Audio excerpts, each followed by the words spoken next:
Welcome everyone to Daf Yomi 1 week at a time. This is our first class of Masechet Bava Metzia. So welcome everyone who is new to our course, and welcome to all the returning people, those of you who have been learning with us for over 4 years already, which is unbelievable. Okay, so we're going to start with an introduction to Bava Metzia. If you remember when we started Baba Kama, we learned that the word Baba or Bava means a gate. Baba Kama meant the first gate. Baba Metzia means the middle gate. So we are now in the middle gate. This is between the first and the last. The next Masechet is called Baba Batra, which is called the last gate. So we are now in the middle. This Masechet is going to talk about civil law. We're going to talk about lost items that were found, the different custodians, the shomrim. We've mentioned them previously. We're going to mention them again today. We're going to talk about different sales and acquisitions. We're going to learn the concept, and we have seen this before, but the concept of chazaka, which again is a presumption based on the status of an item, and also muchzak. Muchzak means when someone is in possession of something, do we assume ownership or not? And that is going to be something we're going to learn. Another concept, which actually we're going to speak about this week, in Hebrew, the concept or the principle is hamotzi michavero alav hara'aya. If a person wants to take an item or money from someone else, the person who wants to take it has the burden of proof. If they cannot bring the proof, they cannot take the item. Meaning wherever the money is, it stays there till the person who wants to take it can prove that they either own it or they are owed it. And we're going to see that more today. The concept of kinyan, we've seen this before. Kinyan meaning an acquisition. There are different ways to transfer ownership. There needs to be a formal acquisition, and we've seen before different types of kinyanim, and we will see different things in this Masechet as well. And the last concept is the concept of hefker beit din. The word hefker means to make something ownerless. Beit din is the Jewish court, which means that the Torah gives the sages the ability to declare property ownerless. And because of that, the court is going to be able to award certain property to different people. And we'll see this throughout our Masechet. Okay, we are going to start with Daf 2. Again, those of you who have already done many Masechtot, you know that we always start with Daf 2. Either it's because we're always in the middle of our Torah, we've always been learning, or Daf 1 is Derech Eretz, right? We have a concept of Derech Eretz Kadma LeTorah, that for Derech Eretz, you need to be a good person before you start learning Torah. So page number 1 is be a good person, and page number 2 is our first Mishnah. Okay, our first Mishnah, Shnaim Ochazim Betalit. This is a very famous Mishnah.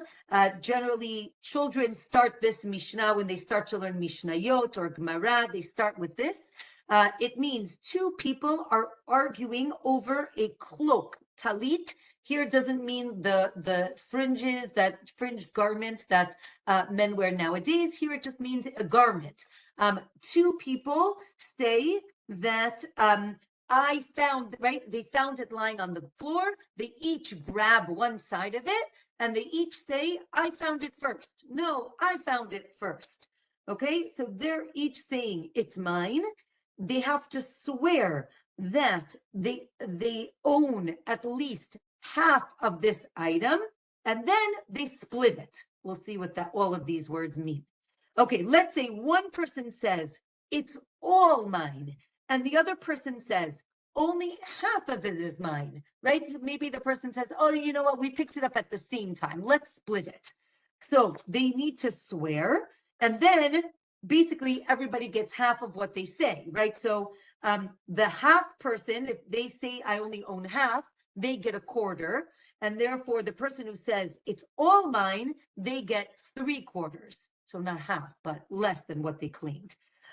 Let's say there are two people who come to court riding an animal, and each claims that they found the animal first.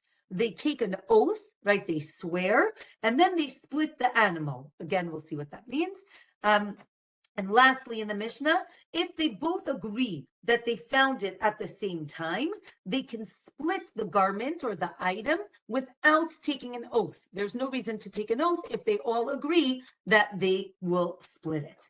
Okay, so now let's get to the Gemara. The Gemara says, it's not enough to see an item, right, in order to acquire it, right? If you want to acquire the item, you had to actually pick it up. Therefore, the Gemara is telling us when the Mishnah says they found it, right? So it doesn't mean I saw it first. It means I picked it up first, right? So the Mishnah is teaching that I found it and it's all mine. To teach that seeing it isn't enough to acquire the item. You had to actually pick it up first. Or maybe there are two separate cases. One is I found it first, and the other, one case is where you find an item. The other is in a case of a sale, right? Let's say you're in the shuk and both of you, right, pick up the item, or you both paid for it and you say, wait, he sold it to me. And they say, wait a minute, no, he told me I bought it first, right? Maybe there's a difference between a sale and finding a lost item. And the Gemara says you need both cases, meaning both of them are treated the same way. It teaches that if you find something, you have to swear, because maybe people would lie in that case, right? Because again, it's not yours, so I'm not stealing it from you. We both found it. So I would lie and say, oh, no, I also found it first, because maybe I'll think, oh, you have nothing to lose. I'm not taking it away from you. I'm just not letting you have it. Right? And you need to swear in this case of the sale, because people might lie because they feel like they paid for it, right? So if I paid for the item, so then obviously it's mine, even though the other person bought it first. So therefore, in both cases, you have to swear in order to take the item. Okay, the seller, let's say the seller accepted money from both people. Maybe the case was one person, it was willingly, and the other was unwillingly. Like maybe the other person said, no, you have to take my money. I bought it first, right? So Naomi's asking, right? You swear that you paid for it and that it was sold to you and not sold to somebody else. So basically the same to both of those things. Okay, so let's say they both swear, again, because they could both have picked up the object at the same time. Therefore, even though both of them are swearing, it doesn't mean that one of them is lying. They could both be saying, I thought I picked it up first. Sumku says that when there's a doubt, you split the money or the item without an oath, right? Because there's a doubt, you do without an oath. The sages say, no, as we said before in the introduction, the concept of hamotzi michavero alav hara'aya, the person who wants it, so then that person needs to swear because they want to acquire the item. Okay, even according to Sumkus, maybe you split without an oath when they both aren't sure, but maybe you need to take an oath when they're both sure, right? They're both saying, I picked it up first.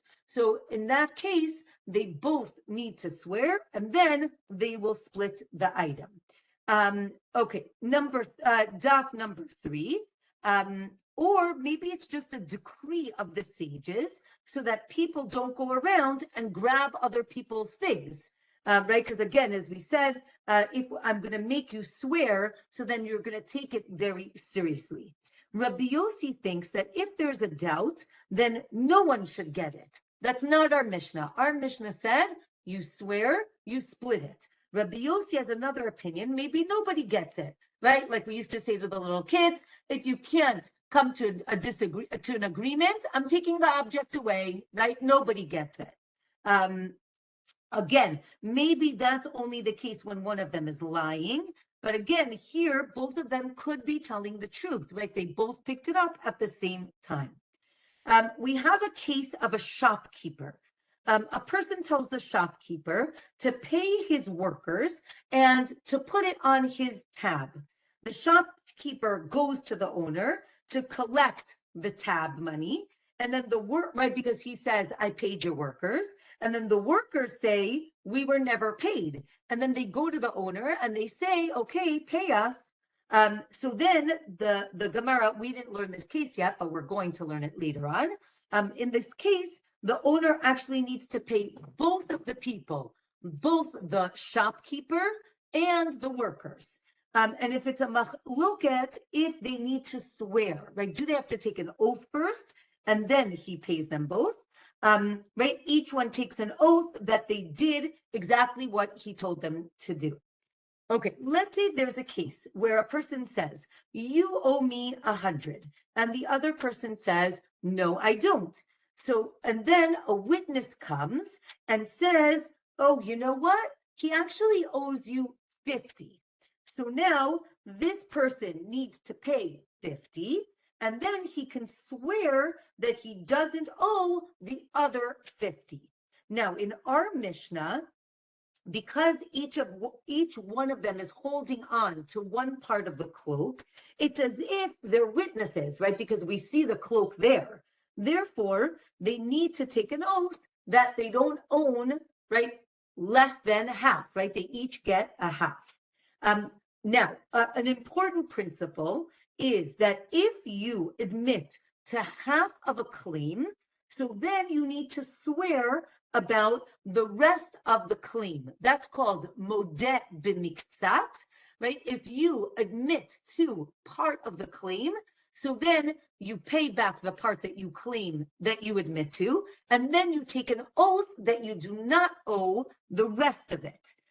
Because again, the assumption is that a person wouldn't be brazen enough to lie in front of his creditor, right? So what happens, right? You say to me, you owe me $100. And I say, no, I only owe you 50, right? The Gemara says, why would I say I only owe you 50? Either I really only owe you 50, or I really owe you 100, but I don't have 100 now. So I'll say I owe you 50, I'll give you 50, and then when I get another 50, I'll pay you back.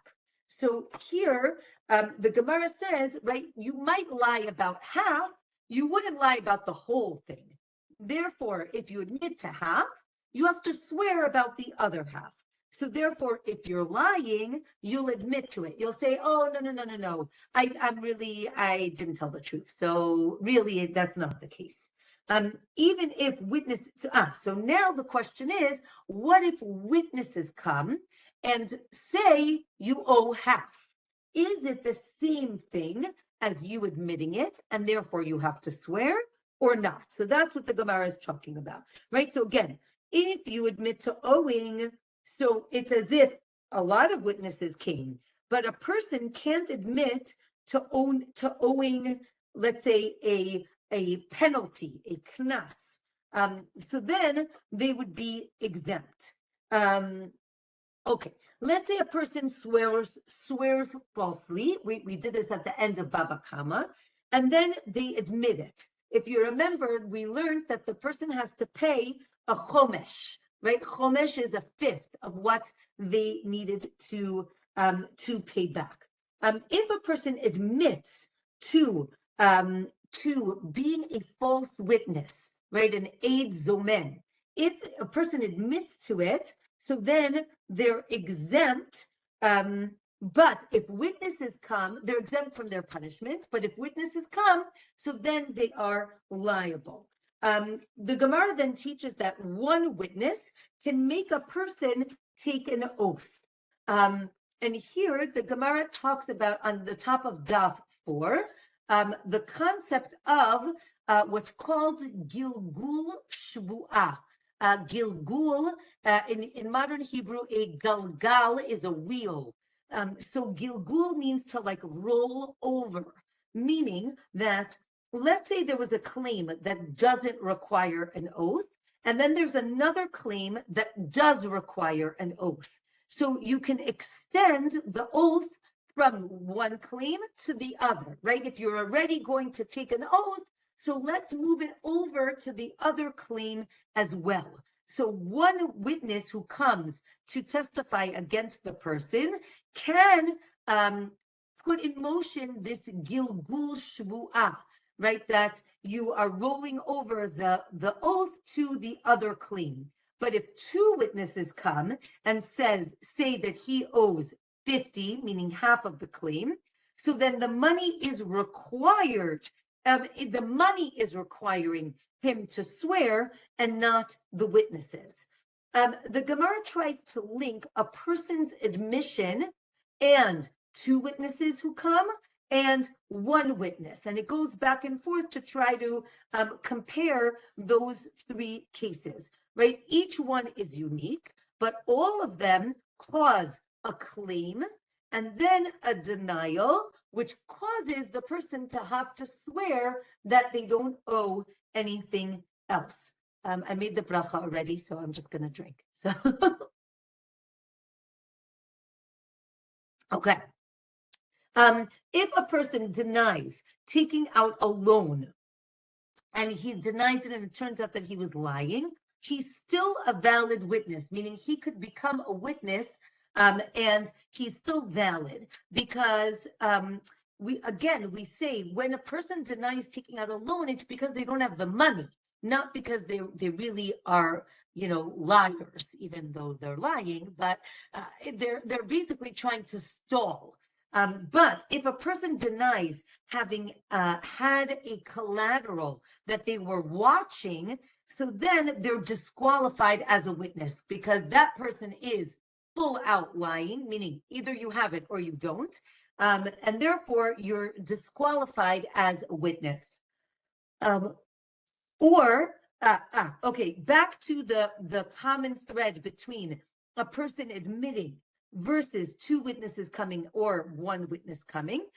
So another option is that the common thread is that a person's admission and one witness can't be false witnesses, right? The concept of edim zomemim, that does not exist if a person admits themselves or if only one witness comes. But two witnesses can. And therefore, maybe there's a difference between these three cases.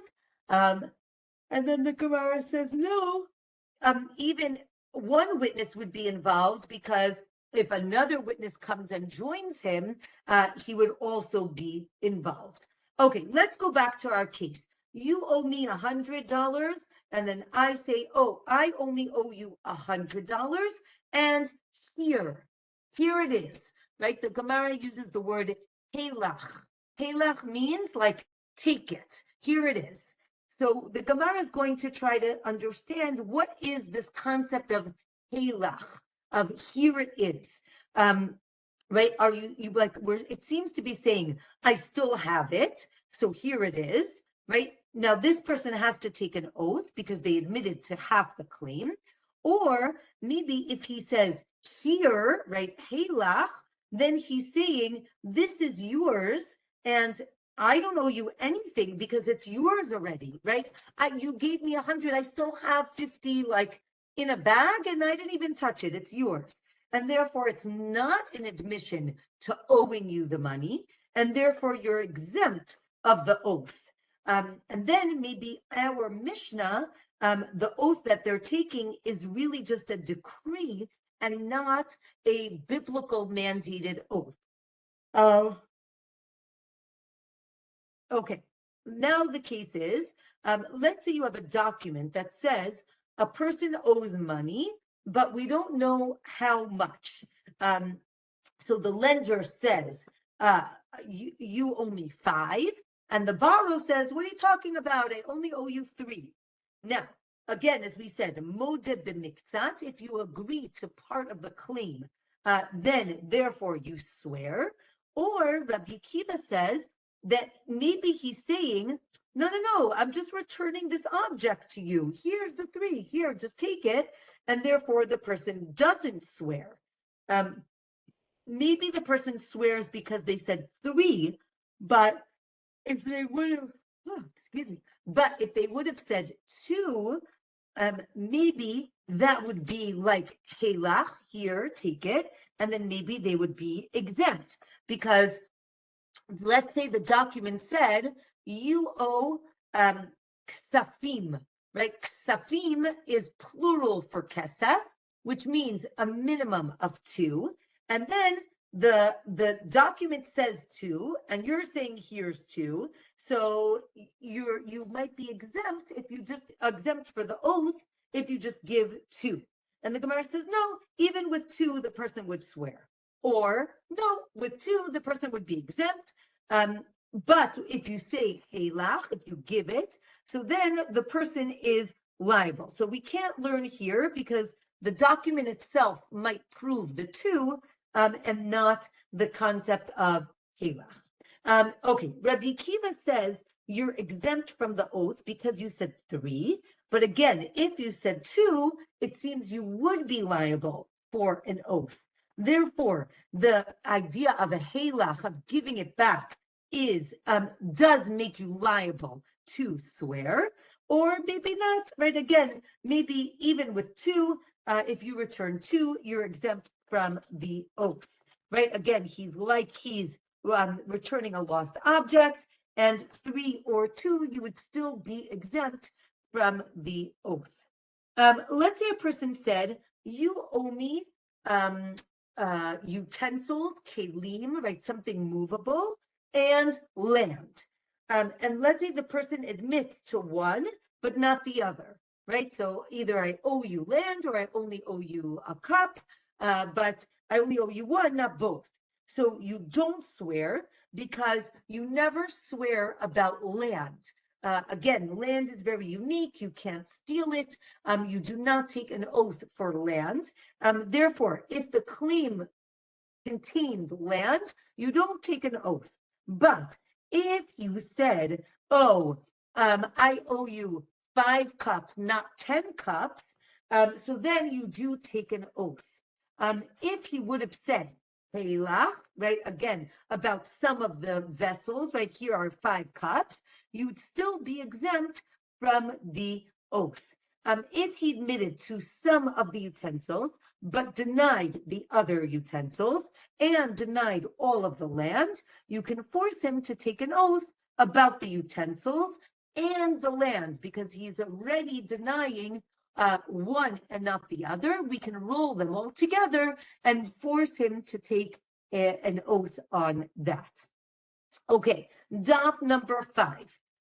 If a person ruined his land, even though it's not like seen as available, therefore it's not Helach, you still don't make an oath, even though the land isn't there and able for you to return.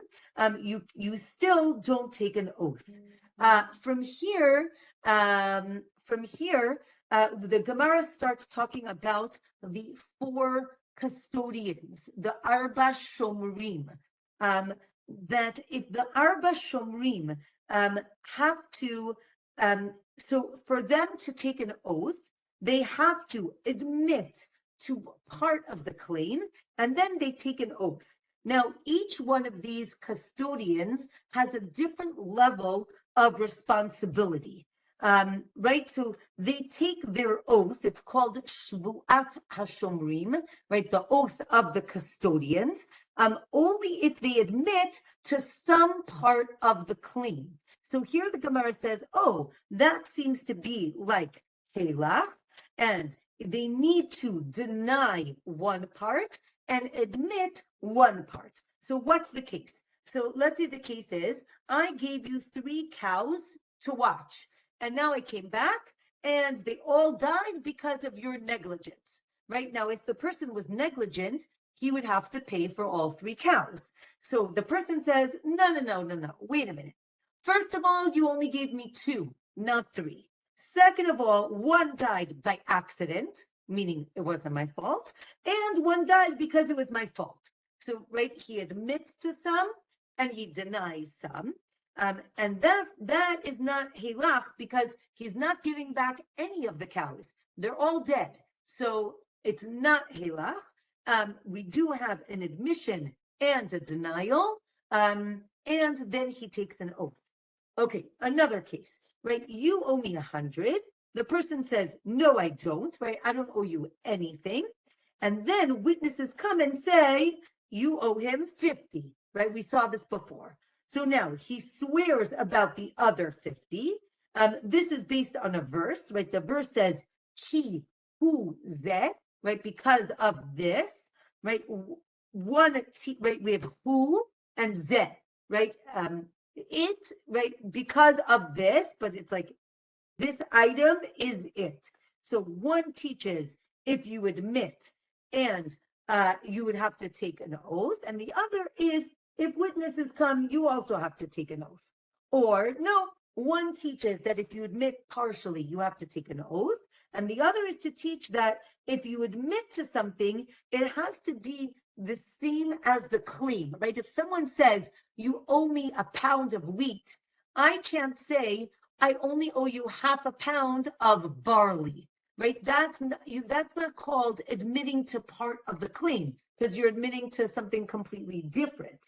Or no, you don't need to admit to the same type of claim. You could say barley even if the person says wheat. Those are all different opinions. Okay. Let's say we have another case. A shepherd was given animals to watch and he denies it. And then witnesses come and say, we saw you eating 2 sheep, right? You had a barbecue last night in your house. We saw that you ate those sheep. So we see this shepherd as a robber, a gazlan. Therefore, he can't swear because he literally lied to their faces. So we do not believe anything that he says. Therefore, the oath, we flip the oath and we say that because we're not going to believe the shepherd, I like my little sheep over there on my slide over here, right? So we are not going to believe the shepherd because he's a liar. So we're going to flip it and say that the owner is allowed to swear and take back, right, the other sheep or the money that he is owed. Now, a shepherd of his own flock, in general, we see him as an untrustworthy person because shepherds were seen as people who let their flock roam wild. And therefore, we are going to say that that person is disqualified from testifying in general. But if he works for others, meaning he's hired, so then he's a valid witness. We assume that a person won't sin if he himself doesn't benefit from it, which is an interesting concept, I think very psychological, right? That you'll sin if you get benefit, but if you don't benefit, so why would you sin? Okay, next. Each person swears that back to our original case from the Mishnah, right? We said each person swears that they own at least half of the talit. So we say not the whole talit because the other person has a claim on it. So it's obvious you don't own the whole thing, but you also don't say I only own half because in reality you're saying I found it first. So I found it first is not the same thing as I get half. So you want to say I have at least half, right? A claim on at least half of this item. So then the question is, why do they have to swear, right? Again, why don't we just split it down the middle? What do they have to swear? So the Gemara explains on Daf 5 that this is a decree, a takana of the sages, so that people don't go around and just take things from other people and say, oh, I just found this on the floor, it's mine. Okay, so we don't say that we suspect him about property. So the question is, right, again, I say I found it first, you say you found it first. So the question is, if I'm already suspicious that one person is lying, why would I make them take an oath? Wouldn't they lie again, right? Like if they're already dishonest, so then they're dishonest. So the Gemara says it's two different things, right? We don't say that if we suspect him about this item, we also suspect him to swear falsely. We don't say that. And if you remember, when we learned Masechet Nedarim, we learned the gravity of taking a false oath, and we know that it is very serious, and people would not lie just for no reason, right? Meaning they wouldn't swear falsely, and therefore we assume that a person is going to tell the truth. When someone when they admit to a partial claim, they deny the rest of it because, as we said, maybe they can't pay for it, right? Again, not because they're liars, but because they literally can't pay back the loan. Okay. Let's say there are witnesses, and the person who denies ever having received collateral is now disqualified for to be a witness, right? We say that person is a liar. Let's say a shomer, right? A custodian, someone who is watching something, prefers to pay than to swear, right? You come and you're like, okay, I'd like my gold watch back that I gave you yesterday. And you're like, I can't find it. Here's $100, right? But I don't want to take an oath. So now we're suspicious. So we actually make him swear that he doesn't have it in his possession. Again, he might think that he can keep the item and he's paying for it, so it's not bad that he's keeping the item. And we say, no, you can't just keep an item and pay for it. You need to return the item. This is actually from the 10 Commandments, where it says, do not covet, right? Lo tachmod, right? You wanting to keep the gold watch, that's lo tachmod. So you're not allowed to do that. Even if you say you're going to pay, you have to swear that you do not have the watch. Okay. Daf number 6. We are concerned that maybe the person had an old loan to the plaintiff, and now he's grabbing this property and he's saying, oh, I'll just take this as payment. Not that he found it first and it was ownerless, but you owe me money, so I'll just take this garment and it'll be repayment for the loan. Therefore, again, each person needs to swear that they own or they acquired this item. Or maybe there is an old loan, but we're not sure, and therefore the person needs to swear. And then we will believe him. Okay, if one person grabs, right, again, the Mishnah was the case where two people are holding it. Let's say the two people were holding it, and one of them grabs it away, and he's holding it. So if the other person doesn't yell and scream, so then it sounds like he's agreeing, and then we give it to the person who took it away. But let's say he didn't agree. Let's say he doesn't say anything. And then after a minute or two, now he starts to yell, wait a minute, it's mine, it's mine. So maybe he's not admitting that it's his, right? So again, it seems to be if you don't argue about it originally, the person who pulls it away gets to keep it. If one person walks into court with it and the other guy tries to take it, obviously it's not the second guy's because, right, again, it's really the first guy's probably. Let's say a person sanctifies the talit. Again, two people are holding the talit, and one of them says, I'm giving this talit to the Beit HaMikdash, right, while they're holding it. It's as if he grabbed it physically, or no, right, maybe it's not his. He doesn't own it yet, and because he doesn't own it yet, he cannot sanctify it to the temple. Okay, another case. Let's say two people are fighting over a bathhouse, right? I bought it. No, I bought it. It's mine, or it was left to me, or it was left to, right? They're fighting over it. And then one of the people sanctifies it. So then this was a case, and all the sages stopped using it. It seems that he was able to sanctify it. So how could he sanctify it if we weren't sure if he owned it? We're going to get back to the story in a minute. We have another case of where we're unsure about the sanctity of the item. Here we're talking about a firstborn animal, which generally is called a bechor, right, and is sanctified. But we're not sure if it was the firstborn, right? Maybe the animal, the mother miscarried beforehand. So then the Kohen can't claim it as his because it's a safek, we are in doubt.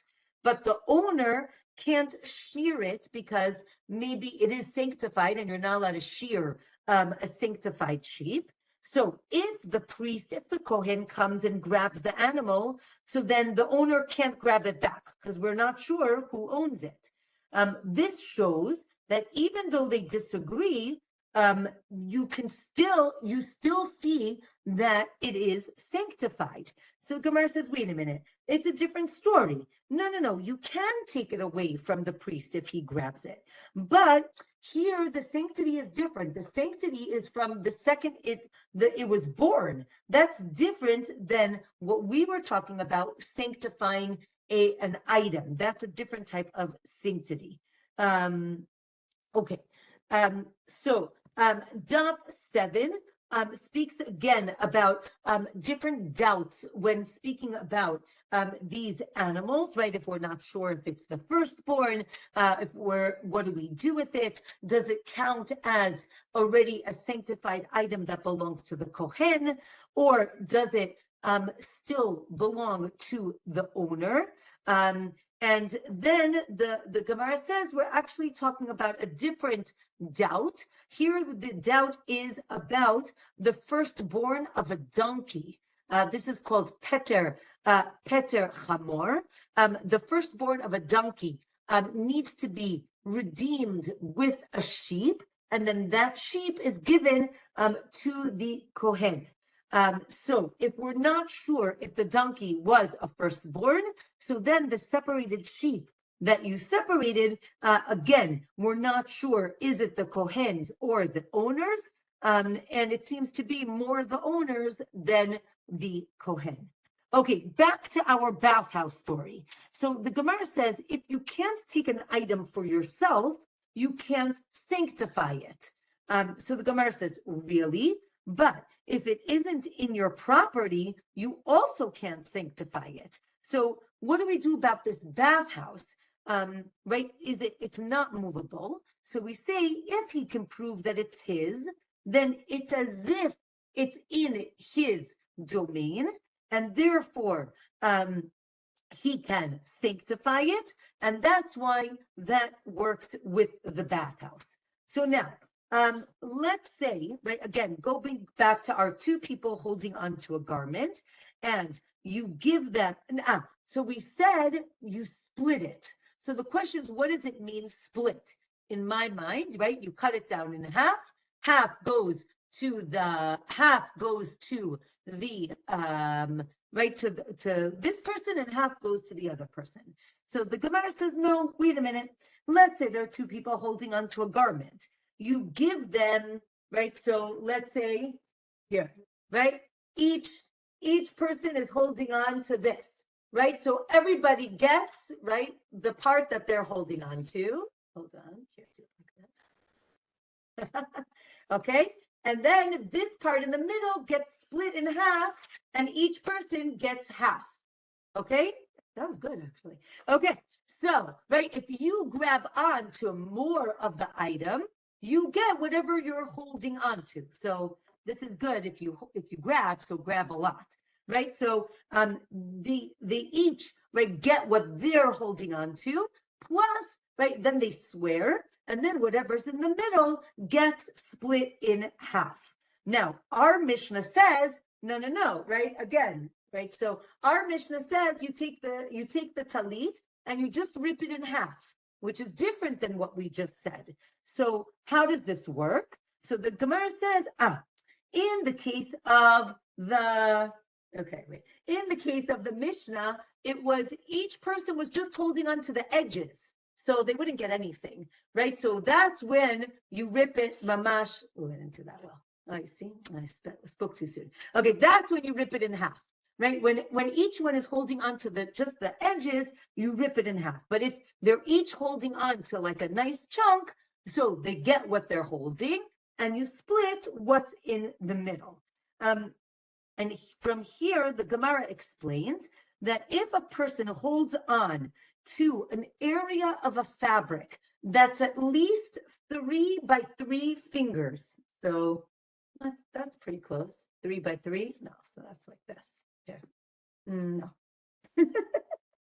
Hold on. Okay, you understand. Okay, I made a mess. 3 by 3. So if it's 3 by 3, that's the amount that's seen as a significant amount of fabric, and you acquire it by holding on to that amount. Why is this important? This is important for kinyan sudar. If you remember, we've spoken about this before, where if you want to make an acquisition for something, but you don't want to lift up the item, so you take something ceremonial, right? So it could sometimes be like a handkerchief, and as long as you hold on to, right, a 3 by 3 area, you have acquired not only, right, the handkerchief, but the item that you're trying to buy. Now we'll have a little bit of a review. If you remember in Masechet Gitin, we talked about a husband giving a get to the wife, but there's a string attached to it, and he's holding on to the string. So the question is that valid or not? So the Gemara over there says that if the string is strong enough that he can pull it and he can take the get from the wife, so then that's not a valid divorce, because he hasn't given her the get. He's still holding on to it. But if it's too thin and if he pulls, it's just going to rip the string. So then it's a valid divorce. So the Gemara says, wait a minute, right? But that's something very thin. So the Gemara says, wait a minute, that's different. With a case of divorce, we know that it has to sever the relationship, and therefore he has to give it to her completely. But with the kinyan sudar, when you're lifting up a handkerchief, where you're just symbolically acquiring something, that just has to be given over. I don't have to own it completely, and therefore I can just hold on to a little part of it. Okay, now we had 2 people arguing over a cloak. Now we have 2 people arguing over a contract, a document, right? Let's say it's the borrower and the lender, right? Each one says it was theirs, right? So the lender says it's an IOU, right? So the lender says it's mine, you owe me money. And the borrower says, no, you already gave it to me because I paid you back. So they're arguing over it. So first of all, we have to validate the document. If you remember, we learned in the last Masechet that when we have a document, first you have to make sure it's valid. So you validate the document with witnesses or the signature, and then you give it to the lender, because we assume the IOU goes to the lender. Or no, maybe we split it, or maybe no one gets it, right? So, or it stays with the chazaka, and we'll see what that means. So, if the document is valid, we split it, okay? So, split it means, right, I owe you $100, so we split it, and it's only, right, 50-50.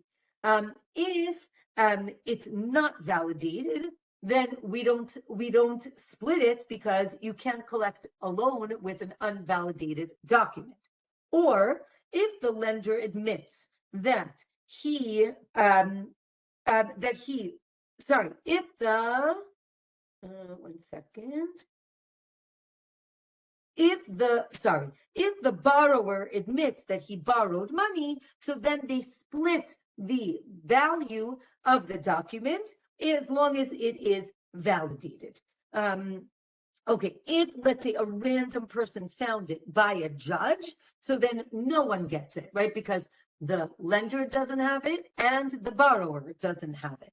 And of course, when we talk about things being found on the street, right? Let's say you found a ksuva, right, in the marketplace. So we don't know whose it is. Does it go back to the woman and then she can collect it?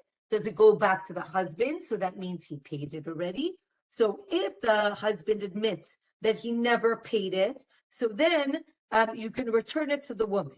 And if not, so then you don't give it to either of them because we don't know whose it is. We are concerned that maybe he paid her already, or maybe she has two ktuvot, so we don't give it back to anyone. Here, at the bottom of Daf 7, we have the word machloket, but here it doesn't mean an argument. It actually means we split it, right? Like lachlok means to split. So we split it. What does it mean we split it? So it depends. If both of the people are holding the same part of the document, so then we split it. But if you remember from last Masechet at least, but maybe more, we had a discussion about what a document looks like, right? It has two parts, the toref and the tofes, right? One is unique to the person, right? I, Tamara Spitz, on March, I don't even know today's date, the 6th, oh, this person, this amount of money. And then the second part is more generic, right? You have to pay it back at a certain time, right? More generic. So if you're holding, right, if one is holding on to the more specific part and one is holding on to the more generic part, so then you get whichever part you're holding. Or you split it again 50-50, or again, maybe the toref was in the middle and no one is holding on to it, and then you split it as well. So the question is, what does it mean you split it, right? Do you cut the document in half? That doesn't do anything. So the Gemara says you look at the value of a document that only has half of the words, right? Meaning just the toref, or just the tofes, right? Each one has a certain value, right? How much is each part worth? That's how you figure out how much each person gets. And we're just going to go to the top of Daf 8. We said that you split the talit. So what does it mean? Half, right? Again, do we cut it in half, or do you sell the entire talit and then you give, right, half of the money to each person, right? Again, if you take a big cloak and you cut it in half, you've just ruined the garment. The Gemara says, no, you can now make 2 children-sized cloaks. So it's okay, you can cut it in half. Or no, right, we had another case of an animal. It wouldn't make sense to cut an animal in half. That does not help. Half a sheep does not help. But the Gemara says, well, wait a minute, if it's a kosher animal, you could cut it in half, right? You can have half of the meat and I'll have half of the meat. But if you have a non-kosher animal, you definitely have to split the value because no one is eating the meat. And therefore, with the document as well, right, we sell the document and split the proceeds. With the talit, we'll see as we continue in the Masechet what is going to happen with the talit. Okay. Wishing everyone a Shabbat Shalom. I'm happy to open it up to questions. If anybody has any questions or comments, I'm going to stop the recording and then feel free to ask some questions. I was wondering about